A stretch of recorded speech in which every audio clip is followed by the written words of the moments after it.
Bob was actually a former business broker that we had a conversation with like a few weeks ago.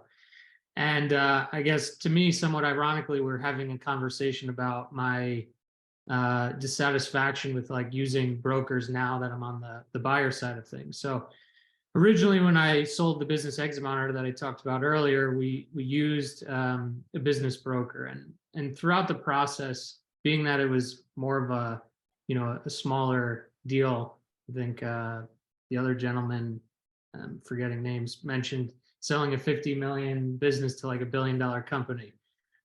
In that instance, I think like definitely probably need like some sort of banker or an advisor that's going to help walk you through that level of a deal. But I'm talking about small, like sub 5 million acquisition price. And for me, the broker kind of got in the way of some of the deal making, right? And I think it's more or less because they have to be a bit selfish about their own interests in the opportunity. Typically they're being paid on a percentage of the sale price, right? So they're incentivized to get a higher price, I guess, effectively. But in my experience now, being on the buyer side, we've gone direct to companies, specifically competitors or just companies that we were excited about in the space, and have started the conversation and gone through the entire process from start to close without a broker. And the process just felt much cleaner. I have mentioned before, as I alluded to a second ago, I think if I were going after on the buy side or even sell side larger deals, then I think it's pretty necessary to have some sort of investment banker or somebody on the team that can really run point aside from you as the business owner. Okay. Take a different view. Jim, you indicated that you were selling kind of in a situation where you didn't use a broker. Two-part question. One is, were there any particular advisors who you relied upon, who helped you in a significant way? Lawyers, accountants, others, people outside the company perhaps. And what would be your advice to others who are thinking about using a broker or not using a broker? All right.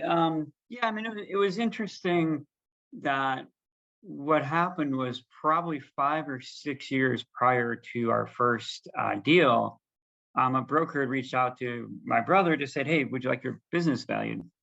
And this is nothing against the broker community, because there's all different kinds. And he said, well, sure, if you agree to not share it with anybody. And next thing you know, is 5 minutes later, the phone rings, and it's one of the operating VPs or senior VPs of the company that bought it saying, hey, if you're selling, you should tell us directly. Don't go through a broker. And that was just kind of weird. And that was one of the first contacts we actually had with them. And that didn't really matter to us, but really what it came down to when we looked at what we wanted to do at the time, and I can't really go into what led us to the decisions that we made. We just said, wait a minute, we know all these people. Like, we know who's on the acquisition path, and we know what products we have that they would want. So we decided, just as a strategy that, yeah, we don't really need a broker involved, because we think we can sell it without. And kind of, we knew we could do it within half a year to a year. And we managed to get, over between 2008, I think it was, and 2010 to get all the divestitures that we wanted to done. And each one was a different one, different timing. But basically, just because we didn't know enough people, and believe me, they were not the easiest to compete against either, because they had a ton of resources. So it wasn't as easy as going, oh, gee, great, you knew them, would you play golf with them, and you went and sold them? No, I mean, it was definitely not. It was definitely scary, like everything you'd think of. But at the end of the day, with those relationships that we developed over time, because there was a couple other things we ended up talking about over the period of time between the first contact and when I was talking about selling, we kind of just trusted that we could do it. Again, we did use, I was a member of Vistage at the time, so we used a little bit of help from my Vistage chair, if you're familiar with them. And actually our CPAs on here, he's not showing his face, but he helped a little bit as well. So we didn't keep ourselves totally isolated in the process, but we did keep it pretty close to best because we didn't want our employees knowing ahead of time. So. Okay. Ken and Diane, these questions will be for you. And I know you've slightly touched on this topic, but you kind of represent the viewpoint of effectively partners in a partnership as opposed to somebody just making the sole decision to sell their business. In the sale process, you kind of alluded to the fact Diane handled more of the financial side of things, but when it came to decision making or strategic considerations, Ken, can you kind of address a little bit of how you divided labor between the two of you? Were there any particular decision-making problems? And if so, how you resolved them? Well, I've been fortunate for 47 years to have a good partner that's given me everything to be able to go through this little project running a company.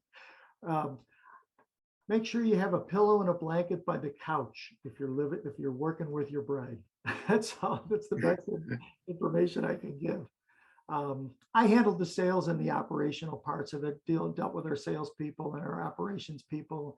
And the toughest part for us was Di would get she would get all the negatives. She would get all the bills coming in and the invoices not getting paid. And we would see in the sales part of it, you're looking for the positives. There's an opportunity here and there's an opportunity there. Should we take those jobs on? Is it too high a risk? Those were decisions that I was able to make with the salespeople that I had. We'd look at the risk. We had plenty of experience to do that. And it was hard for her to be able to say, well, should we really take that on? How's the money going to come through?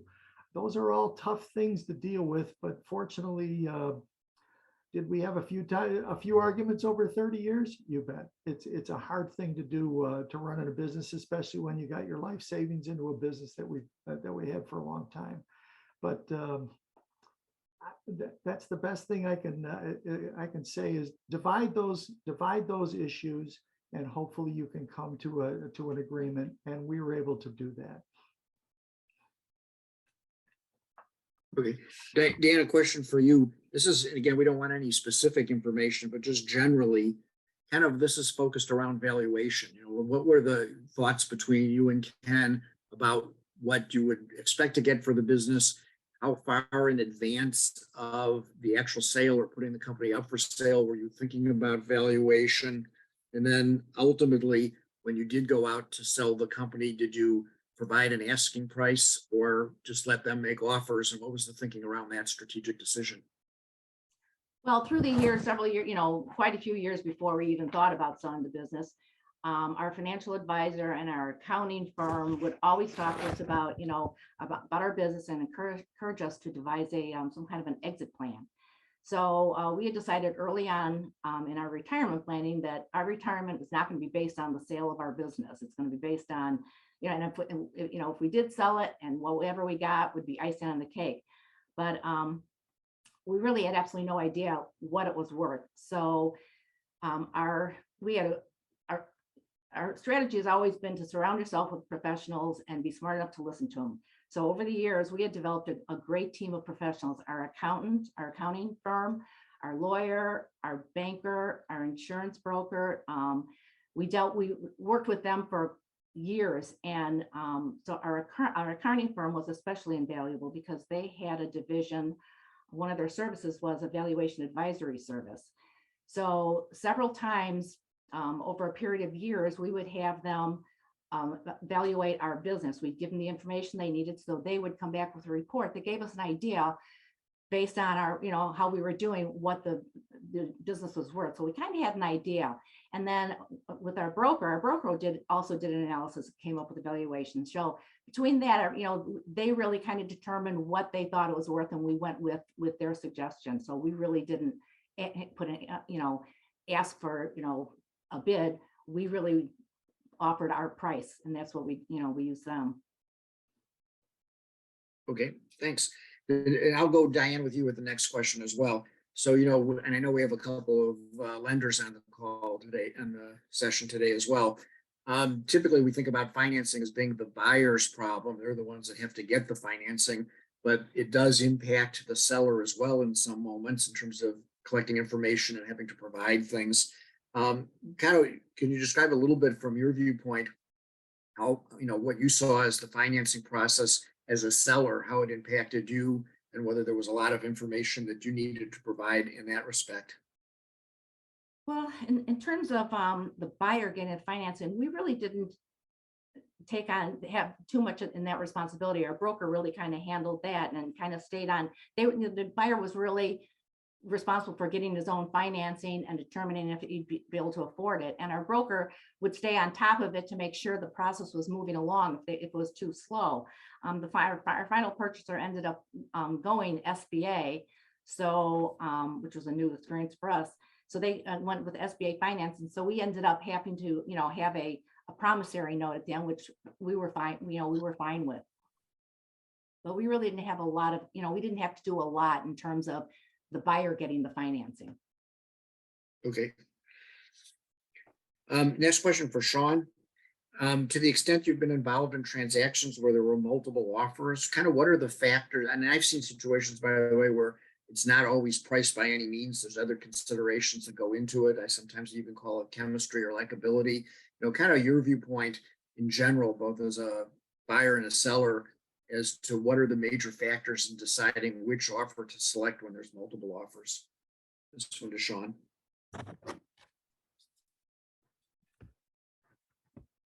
Yeah, so I think from like the seller standpoint, I might make everyone laugh, but I think I'd lie if I was saying like the first point would not be to get as much money from the sale as possible, and as much cash up front as possible, so that we can deploy that capital to something else that's giving off a good return. That's kind of the investor answer in me. But from a seller standpoint, if you're the original founder of the business, right, assuming you haven't acquired this business and now you're looking to resell it at a later time, it's almost like your own child or baby, if you will, right? So having it go to a good home that that business lives on and continues to grow, and takes a different ownership with a new party, I think there's something to be said about that. But for me, I try to remove that emotion as part of selling the business. Now on the buyer side, we've gone up against other competing offers quite a bit, and we weren't necessarily always the highest, upfront offer, if you will. So as a buyer, what we try to do is add extra, things to the deal, bonuses, additional compensation if we're trying to keep the original business owners involved for a period of time, if there's a transitionary period, things like that. And I guess to some level, like tonality of how we're expressing ourselves in our business and our vision going forward, that typically, in my experience, has sat well with the people that we're buying businesses from. So. Okay, thanks. Jim, next question to you. I know that all other things being equal, oftentimes buyers, as part of their due diligence, would like to meet with and conduct interviews with key employees as part of the kicking the tires process. Oftentimes sellers would want to be in the spot of not even telling employees about the potential sale till maybe the time to hand the keys over occurs. Just kind of any advice you have around, or experiences you had around how you handle the sensitive issue of bringing employees into the process, and when is the right time to be telling employees about a potential sale? Actually, I'll do the best I can. We were fortunate in that they didn't really push any of the buyers to meet anyone. They just waited till the APA was signed and executed and done to come and then kind of start, meeting staff and learning about the operation at the same time. But we did have a couple that we needed to work. I mean, our controller, for example, we had to bring in more so to help us in the process. So, but yeah, we were real fortunate, and that's something I was always kind of concerned about too. Although a union shop, once the word gets out, you start losing people kind of quick, and that can, really make the whole thing dry up. So we were careful about it. Got it. I'll pose the same question to Ken, but not about employees, really about key customer relationships. sensitivity around when is the right time to tell customers about the change of the ownership, and any advice you have to potential future sellers as to how they might handle it. Well, we discussed that with Fred before when we, in the initial parts of it, but we did not tell the customers what was going on. We wanted to have the smoothest transition that we could. When you're in a bidding situation with, several big competitors in business, major Fortune 500 companies, they're looking for stability. And I was fortunate to be able to have one of our top salespeople become the president probably 4 or 5 years before. So because I was so involved with airport baggage systems, it just took most of my time, and I knew I was going to retire. So I wanted that transition to be smooth. So our salespeople were the people that were dealing with the day-to-day customers, and so there was really no need to let them know that there was a transition there. Everything was going to be the same. The people were going to be the same. The tools were the same. Our professional people, our insurance people, our accounting firms, our banking systems, those were all staying the same. So we didn't see a reason to let our customers know that. Okay, and I assume no problems in transition, correct? No, it was a very smooth transition. It really was. And the buyers that Fred brought us were perfect for it. Even today, our past employees have told us, you guys got great buyers there. They want to keep the business flowing just as we did. They kept the same team that we had for 30 years with those professionals. So it was a smooth transition, and that's what we really wanted to do. Okay. Next question, I'll go to Sean. This focuses around due diligence, which is sometimes, we've already touched on this a little bit, the toughest part of doing the deal. Just kind of share your experiences around due diligence, what advice you have to potential sellers as they're going into the process of selling, and any particular horror stories you have related to due diligence. Yeah, I don't particularly have any horror stories pertaining to due diligence.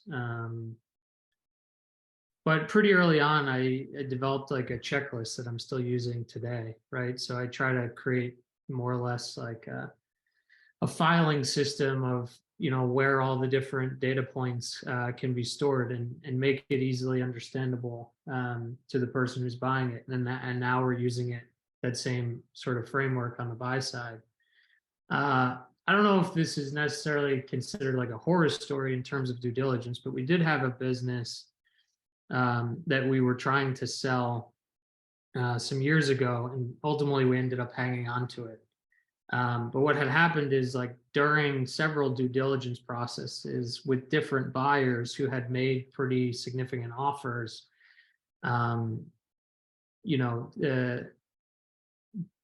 at the time, these like offers just sort of like disappeared. They died on the vine. I think twice we signed some form of an APA, and the money just didn't show up. And one of those times, the buyer was like in the UK. So I mean, in terms of legality, are we really going to go after this potential buyer? And then the second one, I think, was trying to get SBA funding, and I had been saying all along, like, they're not going to get SBA financing for this like software business, just based on their prior business acumen and businesses that they've owned. It just logically didn't make sense. Not that I have much experience with SBA lending and whatnot, but it was a logical thought process that it was basically never going to happen.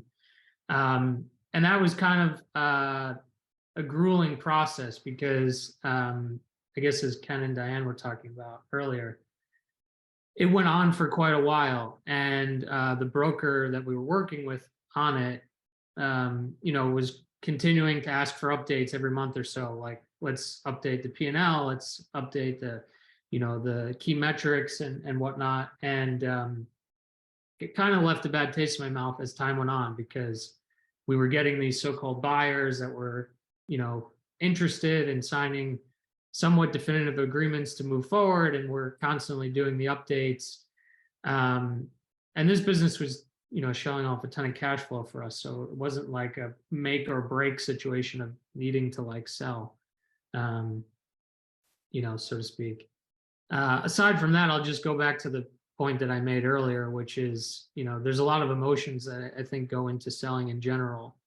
And during due diligence, you may or may not be asked a lot of, difficult questions, some of which you don't necessarily know the answer to right away, which for some might be, the feeling might be like, this is a sign of weakness to the person who's buying us, right? Because I don't know this number, I don't know this, how to answer this specific question. And, to me, it's more or less like not the case. So.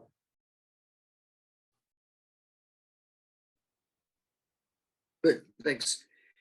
Ken, a question for you, and I think either you or Diane had made reference to the fact that the process went on for a period of time.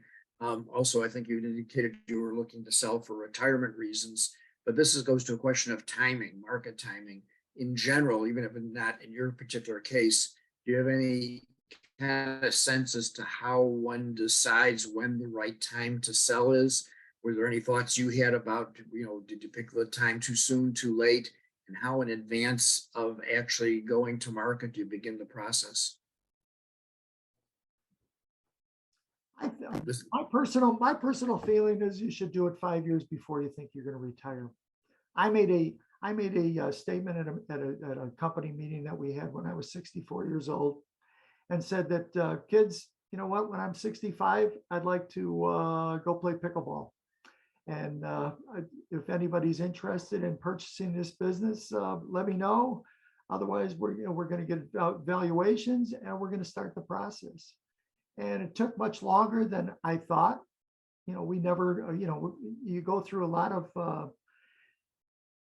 time when you have people that the broker brings in, and some of those people have, are just talking. You don't really know if they're sincere or not. But I think it's probably a good term to have 5 years before you think you are. And if you sell it tomorrow, chances are they're going to hire you as a consultant to last for that. Are you afraid you're going to sell it, tomorrow, and you're not going to have a job tomorrow? That wasn't our issue. But I think it's wise to be able to do that, because there are so many things that came in. When we were selling, COVID struck, and we thought, oh my gosh, here we go. Fortunately for us, our company was essential for business, because we worked in so many food manufacturing plants. Did we have to do a lot of PPE? Yes, we did. Was business down? Yes, it was farther down.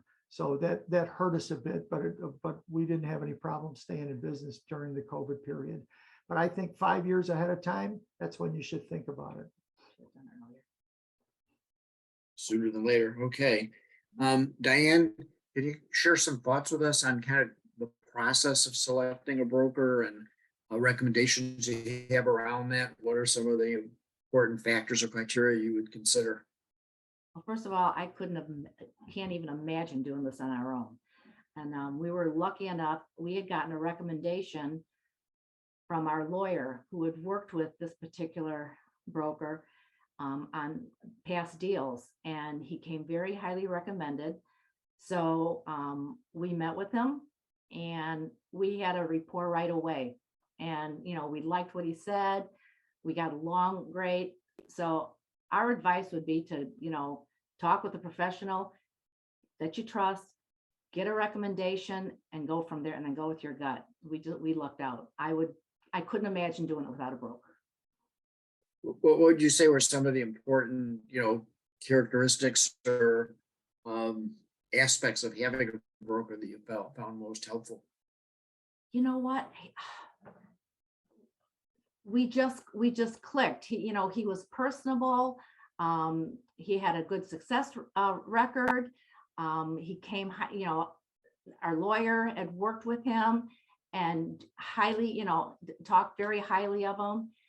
And, I really think it's a gut feel. We met with them, and it just clicked. And we met with, we met with the people that he worked with, and we just felt comfortable. You need to have a comfort level, and we had that with our broker. Also, he brought us people that, yeah, he knew what our goal was, to keep Right. this business going. It's a good business. There's no reason to stop it. It's hard to start a business from scratch. And that's what we did 30 years ago.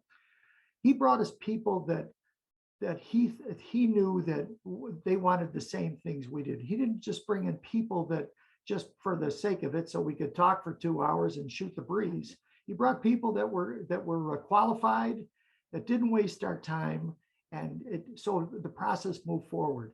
And one of the best things was he pushed, if we had an LOI, he pushed those people to be able to say, next step, next step. I don't know how to do that. I know how to install a machinery at a food manufacturer. He was the one that brought those people in and pushed them to the Kept them on point. task. Are you going to do it? Keep them on task. Let's Mhm. do it. Next point, next point, next point. Now, it seems like it takes forever when you're going through that, but it's a step-by-step process for both the seller and the buyers. And that's what really helped us. Okay, thanks. Jim, question for you. You kind of indicated you're in a situation that maybe was unique and not typical of others in terms of being in the industry and knowing competitors. Was there any particular thought process around who among the various competitors you might think about, or was it a natural, immediate kind of thing? Here's the perfect buyer, or did you have to go through some process? I think you cut out towards the end, but yeah, I mean, mostly, to be honest, like we just look for who is on acquisition, regular acquisition trail, because not everybody was. So we didn't really want to, that was the hard part where, we knew that we would be probably given the best offer with who we went to because it would be cash. And, I've heard everything about the financing and I totally get that, but we kind of wanted, the first deal we wanted was to be cash. So that kind of just led us to a couple of really, like a handful of specific directions. So knowing that there were some medium-sized companies that maybe wouldn't be quite to the point that they'd be able to do what we needed to have done. So that was really kind of like what drove us towards where we went and keeping the circle kind of small to see what would happen. So again, if it didn't happen, then we probably would have turned to the brokers or further out or whatever it would take to do. So. Okay, good. So we've gone through some questions that I had planned on a little quicker than we did, and I appreciate that. I'm going to kind of do a same question round robin to each of you like we did at the beginning. I'm going to pose a question to each of you, and then we're going to open it up. If people want to send through the chat a question that they'd want me to pose, I'd be happy to do that. But we'll start, and I'm going to ask Sean this question first, but I'll ask each of the other panel members the same question. In terms of, perhaps even if you can think about the first sale, if you went through multiple sales, so the first time you went through a sale process, probably what was the biggest surprise that you had? And would there be one particular thing that you would have done differently, or that you were really glad that you did and would do again? So again, question around, again, particularly maybe focusing on the first time you had a sale, biggest surprise, and what thing would you have either done differently, or were you really glad that you did? I think the biggest surprise on the first business we sold was sort of the deal structure, right? So we got the structure was designed with like cash up front, and then there was a bit of like an earnout component to it. But the earnout component didn't require myself or my business partners like effort or time. It was really specifically on the new acquirer to continue sort of operating the business. And they had a similar structure to what we do, where they own and operate a number of different, online software as a service or, internet-based businesses. And so what surprised me was like their lack of effort, I guess, so to speak, compared to what was like presented to us of how things were going to go. And I guess what I've learned from that is to maybe just go for a closer all cash up front when we're selling, right? Which is kind of the funny way to think about it. Now, on the buyer side of things, I've learned that there's plenty of good reason to structure deals that way. Some of the, last 2 or 3 deals that we've done, we've incentivized that earnout by having, them either as an advisor or continuing to operate day to day in the business. And not to like air out dirty laundry, but we've had situations where, the APA was violated, and we had much more ability to do something because there was a earnout component, right?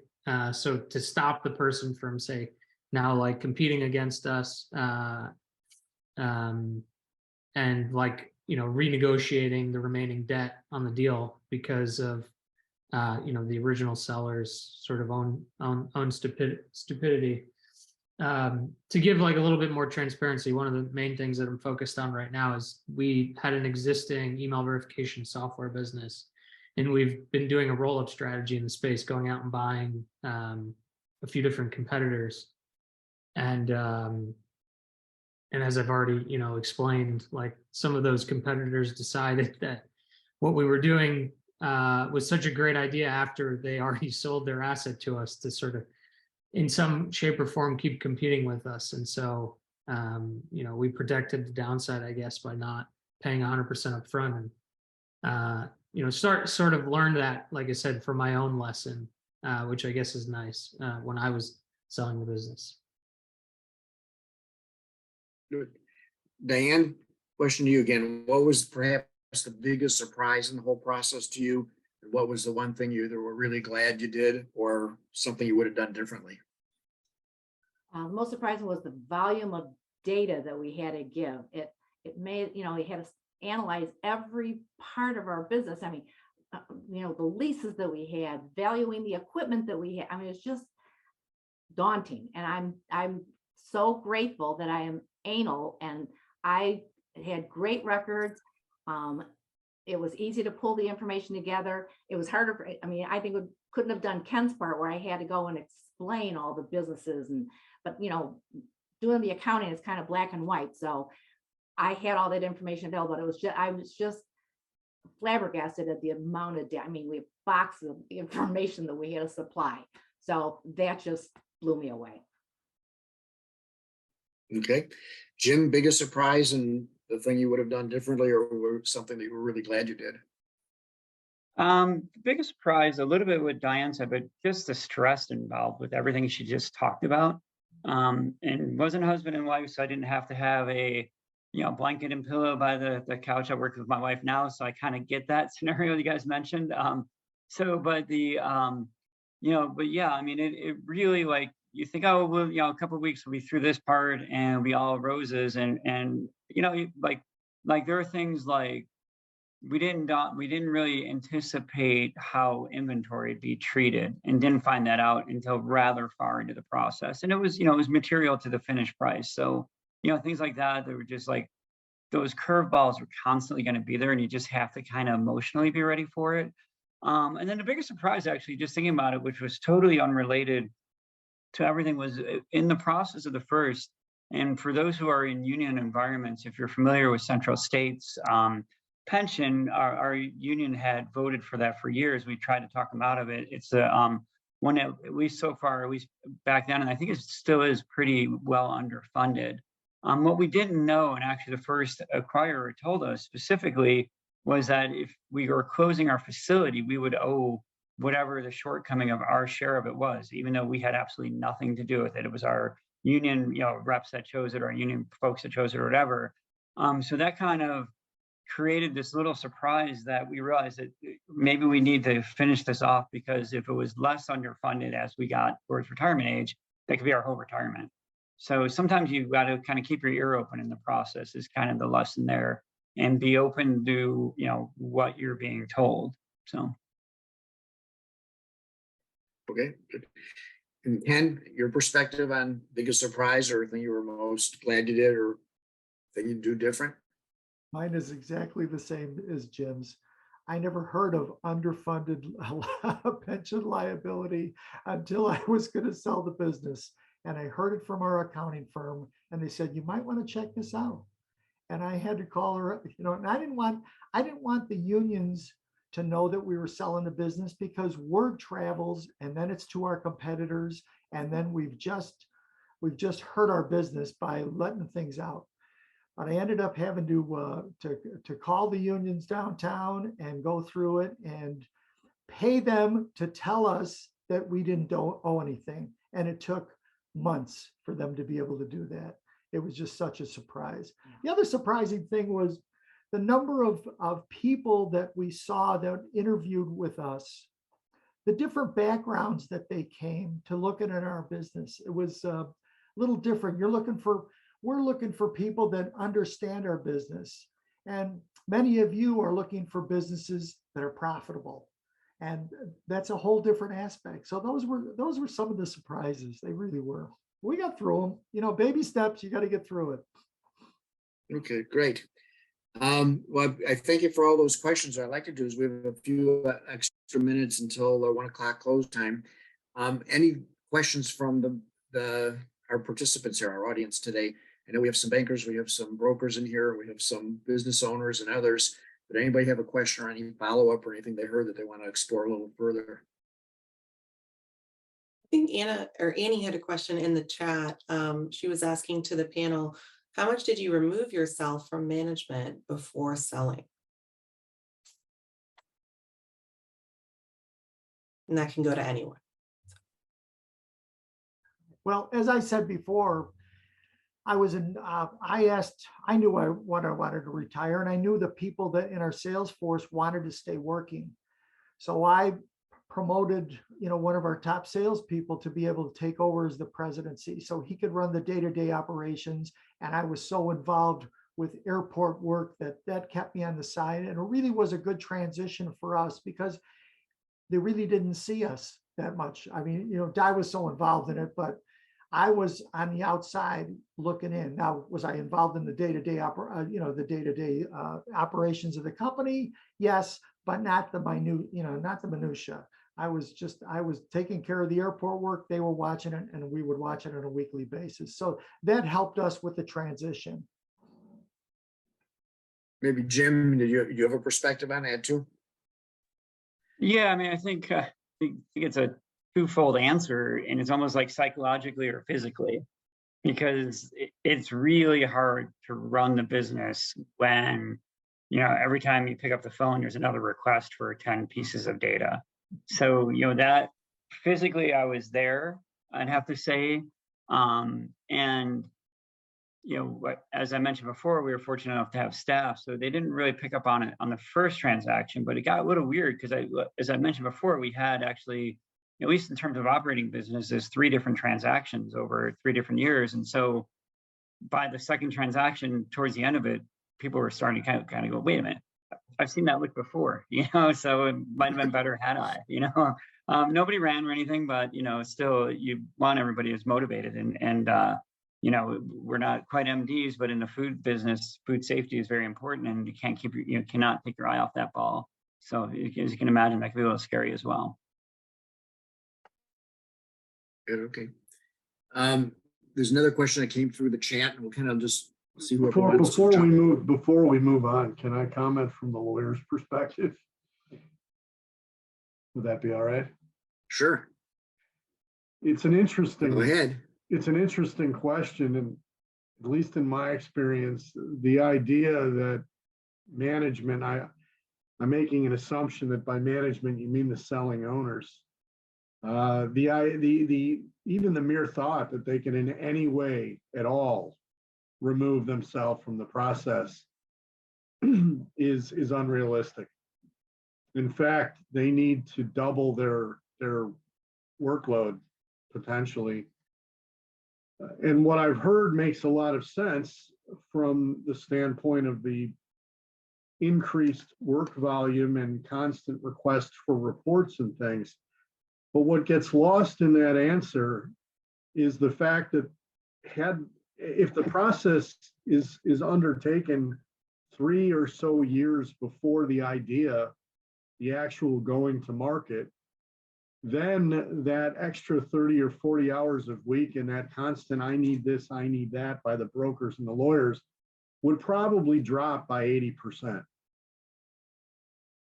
We are constantly fighting the good fight with the potential market out there to educate any business owners, even on the buy side, but predominantly on the sell side. Start planning 3 or 4 or 5 years ahead and ask your lawyer or your accountant for a good buyer side due diligence request list and go down it as if you are already in the process of a deal and put it all together. Then all you have to do when the deal actually comes is update it with dribs and drabs and bits and pieces. So I just wanted to make that clear. The workload can be substantially diminished with preparing well in advance for the idea of an exit. That's good. And there are a number of potential checklists that are available. We're kind of coming down to the last couple of minutes, but Fred, I see your hand is up.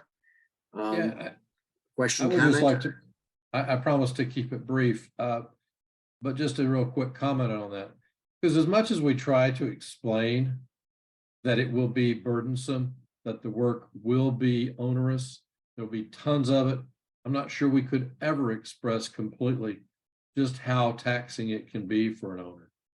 We often come into the equation at the sort of the last minute because that planning wasn't done. So, you know, you try to, you know, we're always thankful when it has been, and they're prepared for it, and the seller doesn't need the last nickel out of the business because they've planned financially, they've planned in a logistical way about how and when they want to sell. But planning is everything. But even when we say that, there's nothing like being in the thick of things, and you know, you're working nights and weekends to gather that information, but it's a necessary ingredient. Okay, well, good. Well, I very want to be respectful of everybody's time. We're kind of hitting the top of the hour.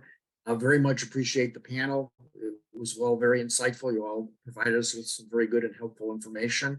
And I thank you all and hope to see you at our next program.